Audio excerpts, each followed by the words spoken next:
So resilience, what is it? Resilience means bouncing back when you think you've got no options, when you've got no choices, when nothing's going the way you want. I'm going to read a section from my new book, Tribal Laws, published by Walker Books. In this section, our two main characters, Lockie and Frankie, have just witnessed their mate China lose it. He loses it because he's been told to do something he doesn't want to do, something he's not prepared for. And it's Lockie who tells Frankie, and in a way China, that really you've got no choice but to be resilient, to bounce back if you're going to make anything.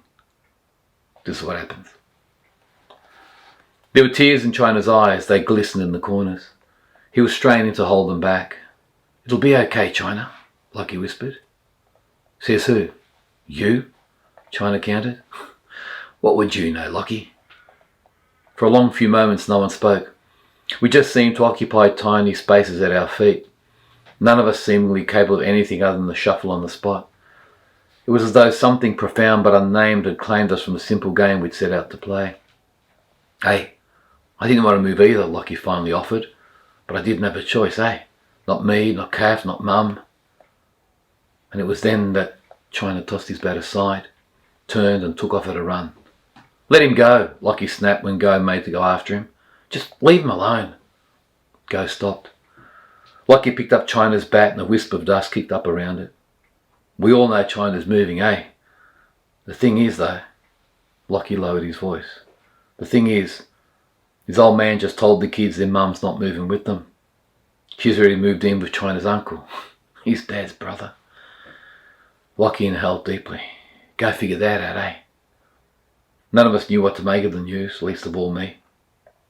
We just stared at the powdery, scuffed earth for a few moments, mumbled something about how it must suck for China, and then stood in a loose semicircle avoiding each other's gaze. Something had been broken and we wouldn't be able to put it back together. Not like it had been before. "You right there, Frankie?" Lockie asked finally, once the group had split up. I nodded, but no, I wasn't right. "Dunno," I said. "That was pretty vicious, even for China." "Yeah, but don't listen to him, Frankie. That stuff about you being a loser? China's angry at his parents, not at you, not at me even." "So when did he tell you about his mum?"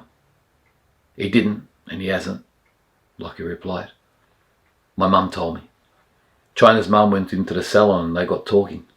It's no secret about what's happened." We've been walking without real direction, and when I happened to notice our location, I stopped. We were right outside the commission flats. "Can't imagine what China's feeling," I offered, but my attention was now on our new surrounds. The flats, as they were known in the neighbourhood, were a sick yellow brick with deep stairwells and grubby garden beds overrun with onion weed and ryegrass. The place was notorious as a hangout for drug dealers and users. "Try, Frankie," Lockie said. "Try and figure out what China must be going through, eh? Your old man buys a new house in a new suburb, they sell your current house, and then your old lady says she's out of there and shacking up with your uncle. Yeah. You try and imagine that, Frankie." Lockie stopped. He seemed to be engrossed in the flats, eyes narrowed as he cast long looks over at them. "Looking for?" I asked. "Nothing. Waiting to be seen, eh?" "Sorry?" Lockie had me totally confused. "You've got to show the enemy you're not scared." Lockie stepped over what was left of a low wall and onto a patch of bare earth that had been scuffed dry. "The kid China just decided to deck? Chances are he came running back here looking for support, right? He comes here, he mouths off about how China lost his mind, and they decide we're weak because we're not from the block, and they reckon we're easy beats. And so they come looking for us. Is that what you're saying, Lockie?" "Well, you maybe," Lockie smiled thinly. "You maybe, Frankie. But it's all good." Then Lockie mentioned for me to join him. I hesitated, figured I was committed, and stepped over the wall to join him. "Now what?" I asked, my stomach tightening. Lockie had a reputation of being good with his fists. I didn't. But I was with him, and that was all there was to it. Lockie raised a finger to his lips. "Wait." We did. Nothing. "We can go now, eh?" Lockie announced finally. "That was like so smart." "Not," I said, glancing back over my shoulder. Lockie grabbed me by the elbow in a rough grip. "Never look back," he snapped. "Ever. You understand, Frankie? You just keep walking. It's what that kid should have done.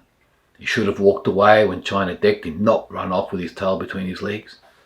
I would have respected that. And that would have taken the sting out of China's bluster. But I wasn't convinced. My head ached, my stomach churned. The world was tilting ever so slightly on an edge. I'd never anticipated this. What with Pete and China and M who was smoking hot despite being pregnant, despite being my best mate's half-sister. I kept thinking about her, even when I told myself not to, but especially when I told myself not to. Maybe this was the moment to tell Lockie what my dad was up to.